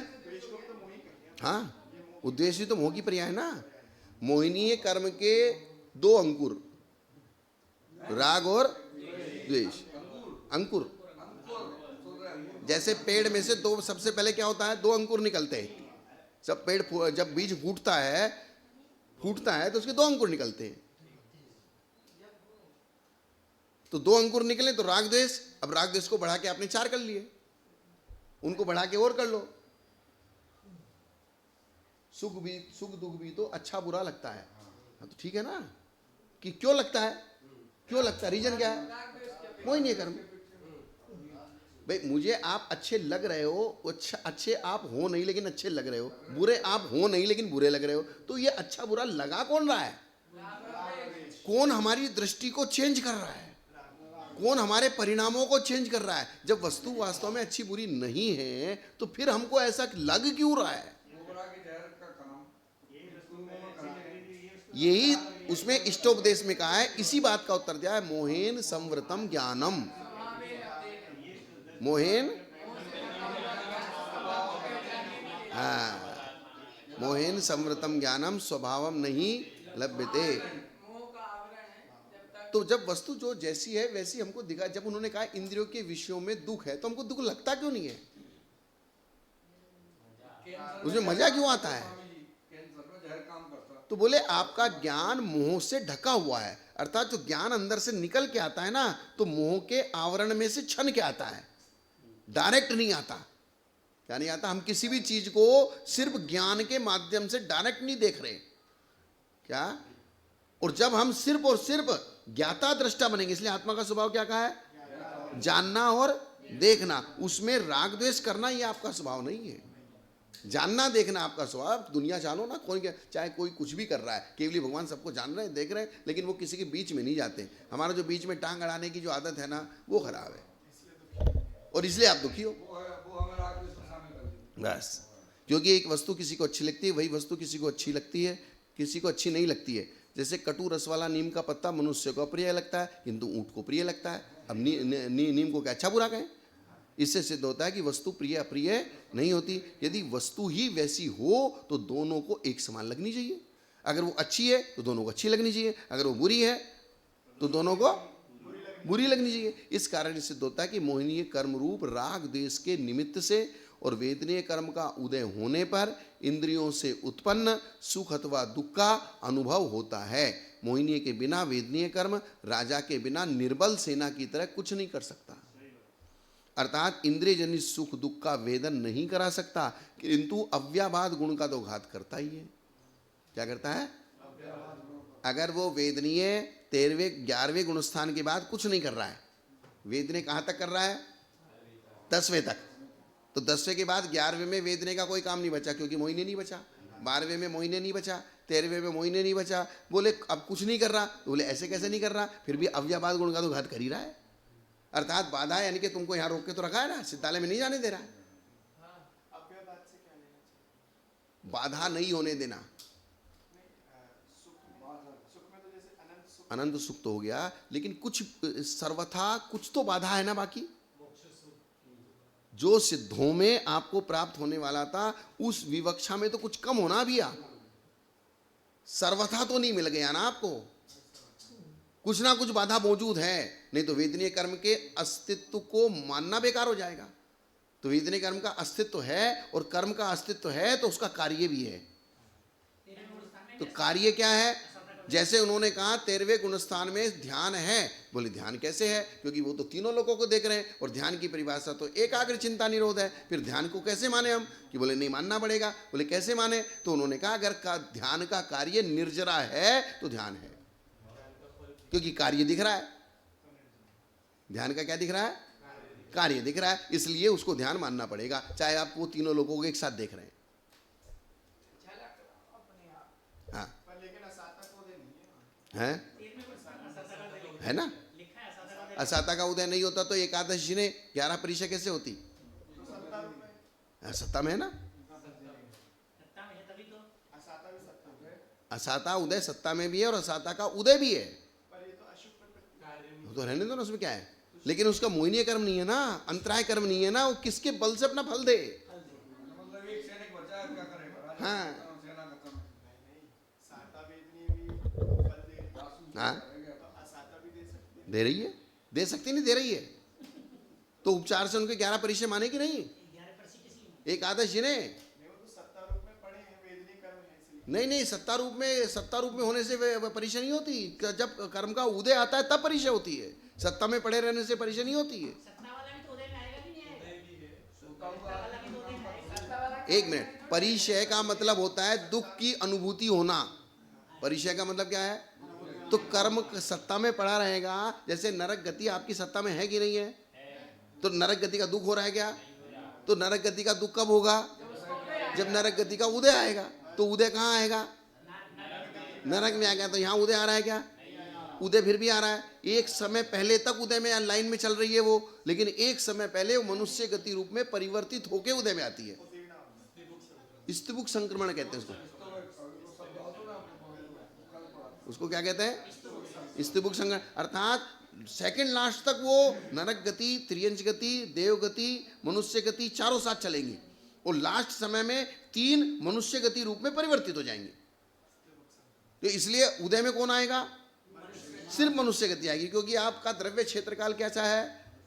क्योंकि कर्म को उदय आने के लिए उसके योग्य द्रव्य क्षेत्रकाल चाहिए। अगर वो द्रव्य क्षेत्रकाल नहीं मिलेगा तो कर्म उदय में नहीं आएगा, और आएगा तो वो अपना फल वैसा नहीं देगा। इसलिए निरंतर कहा है कि अपन अच्छे लोगों की संगति में बैठेंगे। अगर अभी आप निंदक लोगों के बीच में या किसी दूसरे लोगों के बीच में बैठ जाओ, अभी आपका कर्म का उदय है, कुछ का कुछ बोल जाओगे और सिर पे डंडे पड़ेंगे। क्या होगा?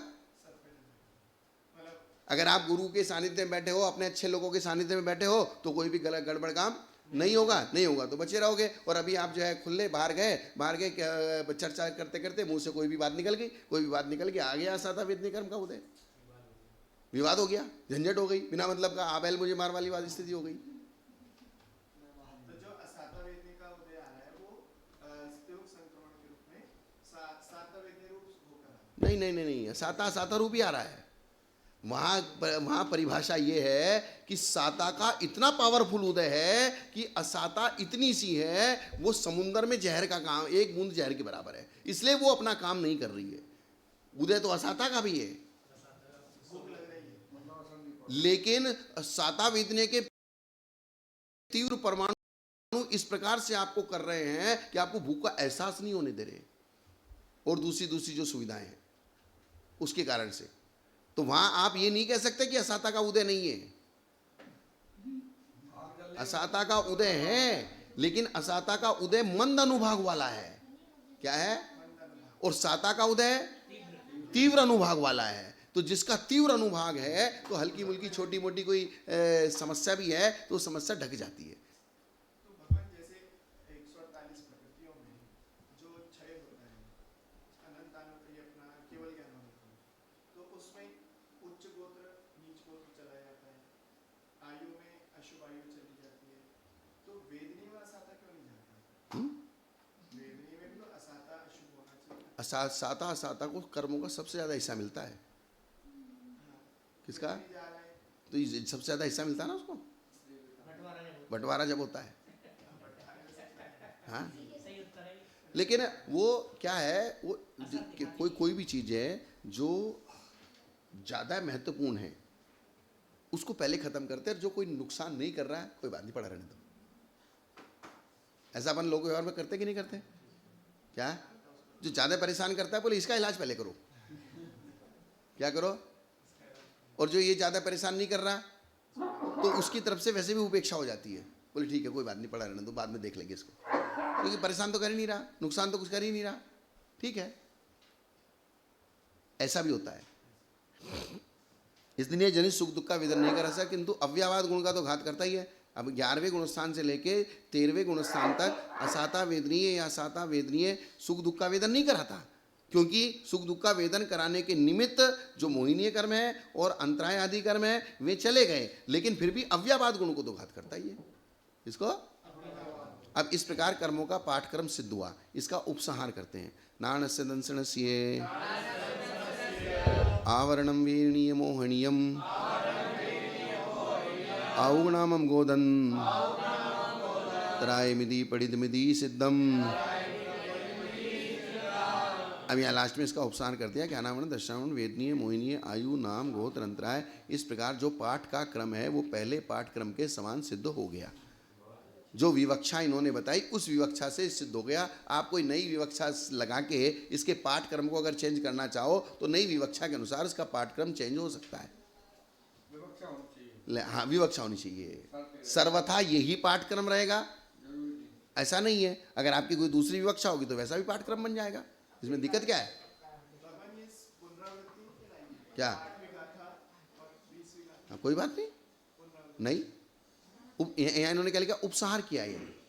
पहले जैसे अपन मैथमेटिक्स का सवाल करते हैं, ऊपर उसको लिखते हैं, फिर उसको पूरा सिद्ध करते हैं, फिर लास्ट में लिखते हैं ये सिद्ध हुआ, उसी को लिखते हैं, जो सबसे पहली लाइन में लिखा था उसी को लास्ट की लाइन में लिखते हैं, ये सिद्ध हुआ।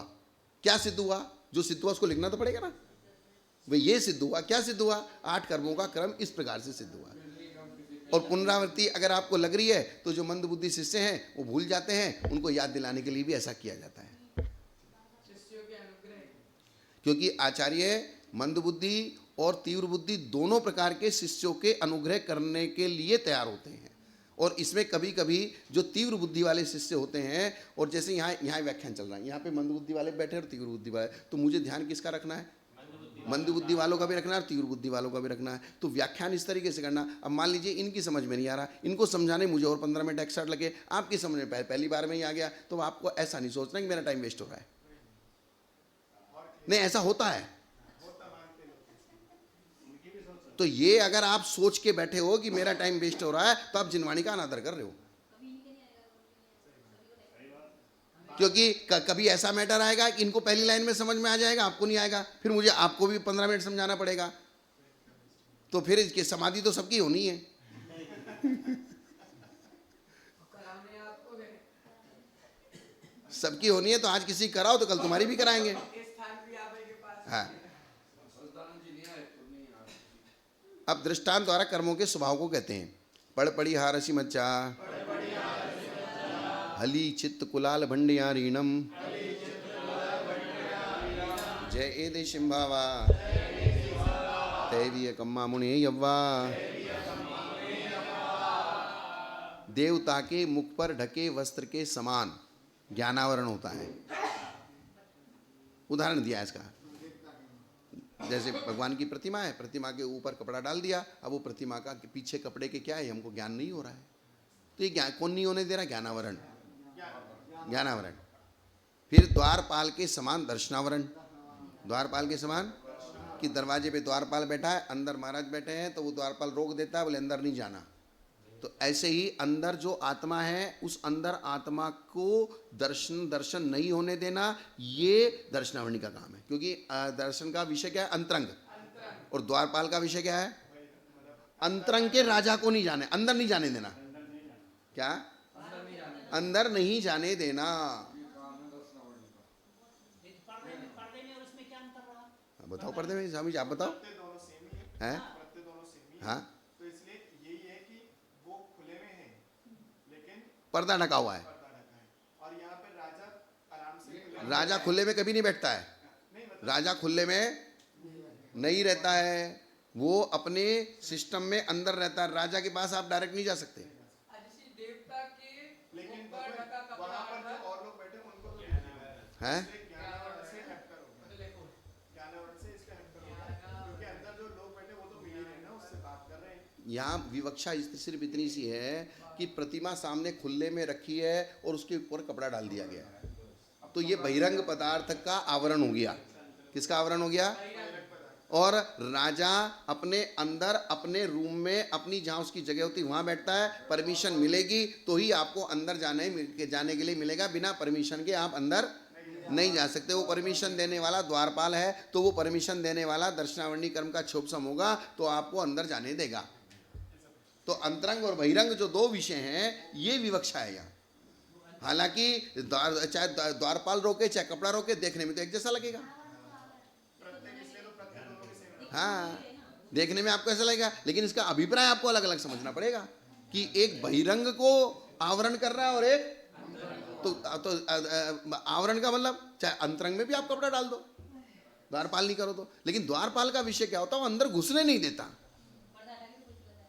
अंदर क्या होता है? घुसने नहीं देता। ऐसे दर्शनावरण कर्म आपको अपनी फीलिंग करने नहीं देता। शहद लपेटी तलवार के समान वेदनी है, मदिरा के समान मोहिनी है। दुख भी हो रहा है, जीभ काटती है, जीभ को काटती है तलवार, और शहद लग रहा है, मीठा लग रहा है। हाँ,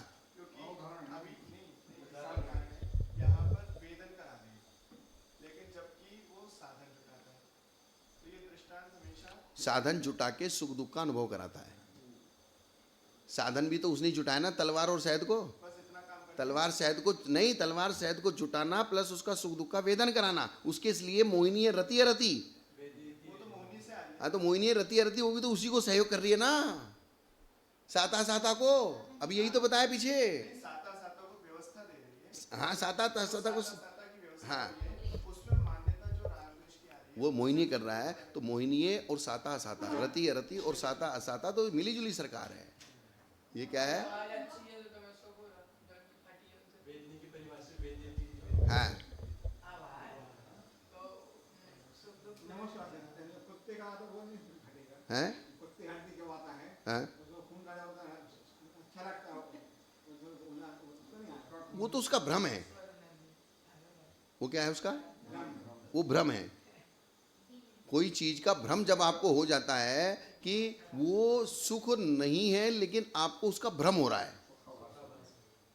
जैसे कुत्ता हड्डी चबा रहा है और हड्डी में से खून नहीं निकल रहा है, उसकी दाढ़ में से ही खून निकल रहा है, उसी का स्वाद उसको आ रहा है, तो वो उसकी भ्रमित अवस्था है। जैसे मृग मरीचिका होती है। क्या होती है? मृग मरीचिका होती है। ऐसी स्थिति हो जाती है। महाराज आ रहे हैं, उनको बोल गे सागर जी। हाँ, है ना, पटिया है रखा है। हली यानी कि खोड़ा के समान। हली का मतलब आएंगे आएंगे, खोड़ा खूटा खूटा, आयु के ठीक है। आयु। और चित्रकार के समान नाम कर्म, चित्रकार के समान मतलब वैसा ही लिखा था। है। वो आपने बताया दोनों पैर को जो बांधता है हाँ हाँ वो भी दिया था। वही वही वो भी है। खूंटा भी होता है, और वो जो पुराने जमाने में जो सजा देते थे ना, तो सजा में पैरों में सिकंजा कस देते थे। वो 6 डाला की किताबें अगर आपने देखी, उसमें चित्र बना हुआ है। पुरानी जो 6 डाला की किताबें चित्र सहित, हाँ उसमें बना हुआ है। और उसमें शब्द हली पर नरम था ना, हाँ डर तो नर यानी मनुष्य को जो बांधते हैं। बस वही वही पैरों में बांध देते, मनुष्य को बांधते हैं। लगा देते, ऐसे होकर एक ऐसे और जैसे जमीन में बोरिंग का पाइप जाता है ना, तो बोरिंग का पाइप जाने के लिए अपन या क्लिप लगाते हैं, क्लिप लगाते हैं। वो जो बीच में से गोल होता है क्लिप, और इधर से वो पतला होता है, उसमें नट बोल्ट कर देते हैं। तो ऐसे ही आपके पैर जो है पाइप की तरह हो गए, इसमें वो लगा के क्लिप लगा देते हैं। हाँ गले का भी आता है वो।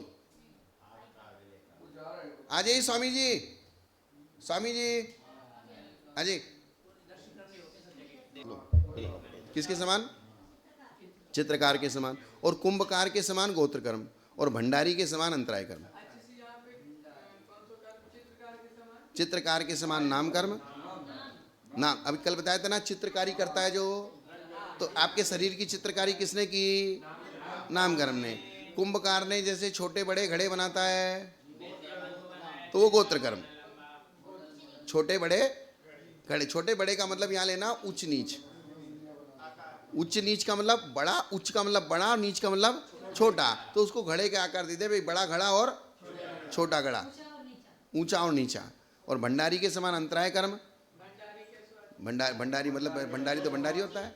जैसे जितने भी ट्रस्टी है सब भंडारी है। ट्रस्टियों के घर से कुछ जाता है क्या? लोगों ने किसके लिए दान दिया? मंदिर के लिए, साधुओं के लिए, साधुओं के लिए। अब उन्होंने जो लोग देने वाले ने दिया, किसके लिए दिया? साधुओं के लिए दिया। लेकिन उसको संभाला किसने? भंडारियों ने संभाला, ट्रस्टियों ने संभाला। तो ट्रस्टियों ने संभाला। अब उनकी ट्रस्टियों की जिम्मेदारी क्या है? वो निकाल के साधुओं के ऊपर खर्च करें। लेकिन उनको खर्च करने में जोर आती है। उनको क्या जोर आ रही है भाई? हाँ पूरी दादागिरी अपने नाम से ले रहे, अपनी को दादागिरी। मतलब जब आपसे लेना होगा तब आपको स्टेज पे बिठा के अच्छा सा 2-4 पूजा पाठ करके आपकी, तो आपके भक्तों से पैसा निकलवा लेंगे। फिर आप बाद में कहोगे भाई जो है थोड़ा सा पैसा इसमें भी खर्च करना है। बोले हाँ, मीटिंग होगी, लेटर लिखा जाएगा, ये होगा, दुनिया भर की चीज़ें होंगी, तब जाके आपको पैसा रिलीज होगा। आपने तो 1 सेकंड में रिलीज कर दिया है। हाँ होगा, उसकी गारंटी नहीं। पानी फ्री के 5 लाख ले लेते हैं। हाँ 5 लड़के, हाँ 5 लाख ले लिया। हाँ, तो हमने तो ये भी कल्पना नहीं की थी कि भाई ये हमें नहीं दे, हमने सहज रूप से दिलवा दिया। सहज रूप से अपने श्रावक को आशीर्वाद दिया। उसने देख लिया महाराज ने आशीर्वाद दे दिया, चलो भाई आगे। अब उसको ट्रस्टी को ढूंढते फिरो, वो मंदिर में दर्शन करने नहीं आएगा। हाँ, उन पर ट्रस्ट ट्रस्ट के ऊपर से ट्रस्ट टूट तो ये जो व्यवस्था बनती है ये गलती ट्रस्टी की नहीं है। ये क्या हम क्या समझ रहे हैं गलती ट्रस्टी की है। ये हमारे अंदर में जो अंतराय कर्म बंधा हुआ है वो गलती कर रहा है। हम क्या कह रहे हैं, हम दोष किसको दे रहे हैं, ट्रस्टी को दे रहे हैं। अगर आपका पुण्य तीव्र होता, आपका अंतराय कर्म तीव्र होता, वो तो जैसे उसको मिलता लाके तुम्हारे पास रख देता, लो महाराज तुम्हारा है। सबके साथ आए स्वामी। तो सबके साथ ऐसा नहीं होता है। किसी के साथ ट्रस्टी 1 मिनट में लाके रख देते हैं, बात मान लेते हैं, और किसी को पूरे चतुर्मास झिकाते हैं। हाँ। प्रभावक की बात नहीं, अगर आपका अंतराय कर्म का क्षोभसम है, लाभांतराय का क्षोभसम है तो आपको मिलेगा, कोई बाधा नहीं करेगा। हाँ। तो इसमें गलती ट्रस्टियों की है कि हमारी है? दोनों टाइम दिलाते हैं हाँ। हाँ। तो शादी करना ही नहीं ना साधु को, तो साधु को शादी करना ही नहीं, तो तलाक की नौबत भी नहीं आएगी। हाँ।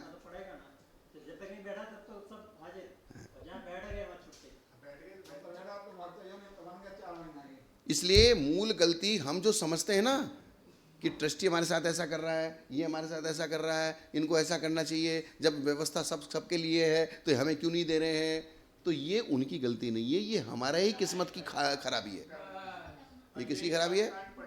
और यही कर्मकांड करने का फल है। तो यहाँ ये बता रहे हैं वो जो अंतराय कर्म है वो भंडारी बन के बैठा है, वो भंडारी वो नहीं है, भंडारी तुम्हारा अंतराय कर्म है।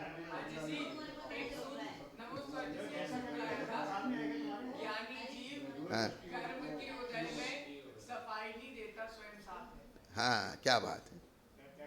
ये कह रहे हैं ज्ञानी जीव कर्म के उदय में सफाई नहीं देता कि इसने कर दिया, उसने कर दिया, उसने कर दिया। भाई मेरा ही कर्म का उदय है, सांस में दे। तो कर्मकांड पढ़ने का मतलब क्या है? मैं हम ये सोचे हम सारे के सारे दोष दूसरे के ऊपर मरते हैं, और जबकि सारे के सारे दोष हमारे हैं। और तुम्हारे दोष के बिना तुम्हारा कोई बाल भी टेढ़ा नहीं कर सकता क्या? हाँ, जरा बाल टेढ़ा करके बताओ कोई।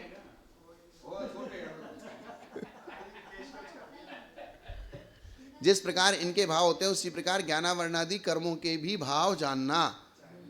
ज्ञानम आवरणोति, अर्थात ज्ञान को ढके उसे ज्ञानावरणी कर्म। इसका स्वभाव है कि जैसे देवता, स्वभाव का मतलब प्रकृति, पैड़ी सील स्वभावो। इसका स्वभाव यह है कि जैसे देवता के मुख पर ढका बस देवता के ज्ञान को नहीं होने देता, उसी प्रकार ज्ञानावरणी ज्ञान को आच्छादित करता है, अर्थात वस्तु का ज्ञान नहीं होने देता। जो दर्शन का आवरण करे अर्थात वस्तु को नहीं देखने दे वो दर्शनावरण है, वस्तु को नहीं देखने दे अर्थात वस्तु का दर्शन नहीं करने दे। अब उसका जो विषय होगा वो ले लो। अब यहाँ क्या कहा, कंफ्यूज क्यों होते हैं? वस्तु को नहीं देखने दे, वस्तु में हमको सिर्फ बाहर की वस्तु दिखाई देती है। वस्तु शब्द बोलते ही हमारे दिमाग में क्या आता है? वस्तु। जैसे उन्होंने कहा जो वस्तु का ज्ञान नहीं होने दे वो ज्ञानावरण, और जो वस्तु का दर्शन नहीं होने देखने नहीं दे वो दर्शनावरण। तो वस्तु तो आत्मा भी तो एक वस्तु है ना, वस्तु एक आत्मा भी तो एक वस्तु है ना।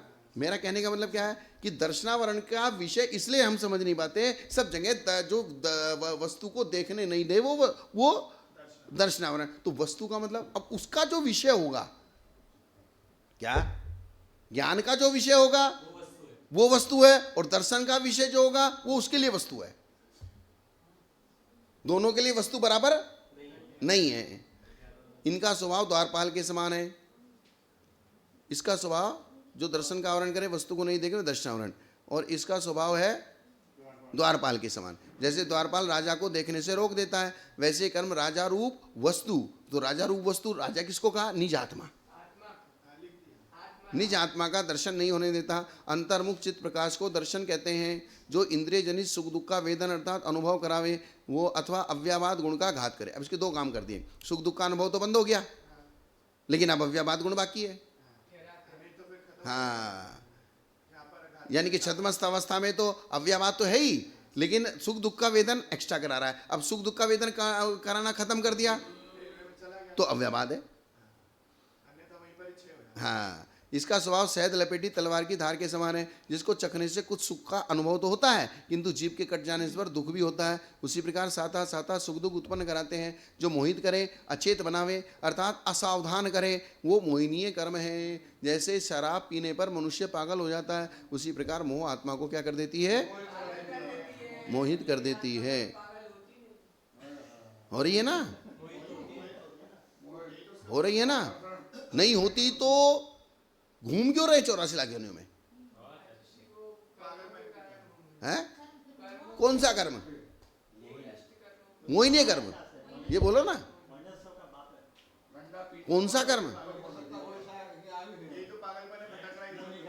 आपको इतनी अच्छी जगह मिल गई है, इतना सब कुछ मिल गया है, फिर भी आप वहीं के वहीं भाग रहे हो, तो कौन भगा रहा है? तो हाँ,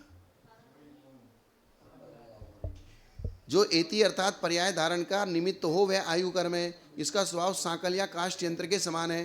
क्या?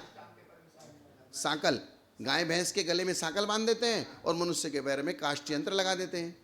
जैसे सांकल या काष्ठ यंत्र पुरुष को अपने स्थान में ही स्थित रखता है, दूसरे स्थान पर नहीं जाने जाता, उसी प्रकार आयु कर्म जीव को नर नरकादि पर्याय में रोके रखता है। जो नाना मिनोती अर्थात अनेक प्रकार के कार्य बनाता है, वो नामकर्म चित्रकार के समान है। जैसे चित्रकार अनेक प्रकार के चित्राम बनाता है, उसी प्रकार नामकर्म जीव को नरकादि अनेक रूप धारण कराता है। जो गमयति अर्थात जीव के उच्च नीच पने का ज्ञान कराता है। गमयति के जितनी भी गत्यर्थक धातु होती हैं वो सब ज्ञानार्थक होती हैं। गति अर्थ वाली जितनी भी धातु हैं, जैसे गम, गच्छति, गच्छति, गच्छते, गच्छन्ति, गच्छति का मतलब जाना, और गम, इसमें कौन सी धातु लगी? गम धातु। तो गच्छति का मतलब ज्ञान, आपका ज्ञान में गमन है,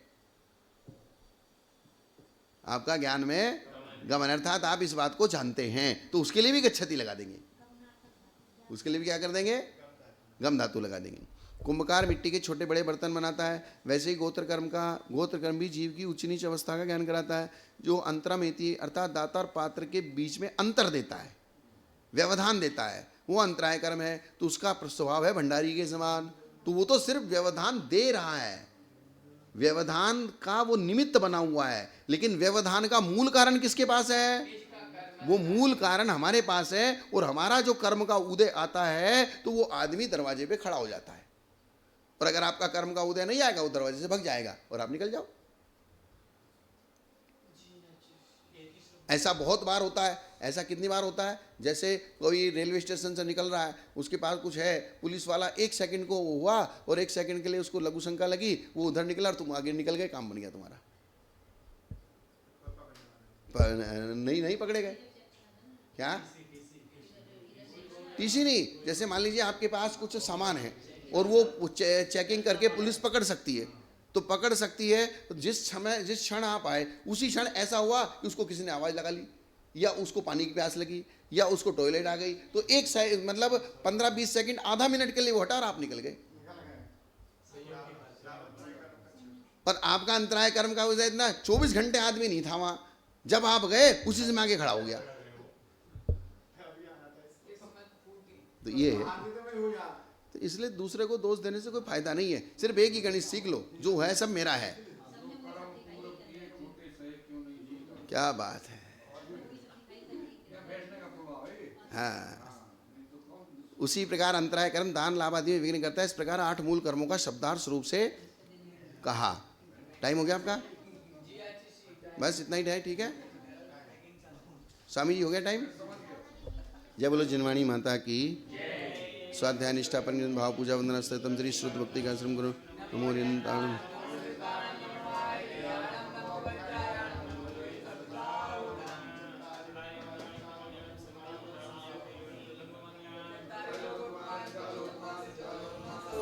क्या आपने कभी सोचा है कि आत्मा संसार में क्यों भटकती है? कौन सी शक्ति है जो जीव को जन्म मरण के अनंत चक्र में बांधे रखती है? और कैसे इन कर्मों से मुक्त होकर आत्मा अपने शुद्ध स्वरूप को प्राप्त कर सकती है? इन सभी गूढ़ रहस्यों का वैज्ञानिक और तात्विक समाधान मिलता है गोमट सार कर्मकांड। आचार्य नेमिचंद्र सिद्धांत चक्रवर्ती द्वारा रचित यह अनुपम ग्रंथ कर्मों के बंध, उदय, निर्जरा और मोक्ष मार्ग का विस्तृत विवेचन प्रस्तुत करता है। 8 मूल कर्म। गुणस्थान, कर्मों की प्रकृति, स्थिति, अनुभाग और प्रदेश। गोमटसार कर्मकांड के माध्यम से आत्मा और कर्म के शाश्वत विज्ञान को समझने की इस दिव्य यात्रा का प्रारंभ करें।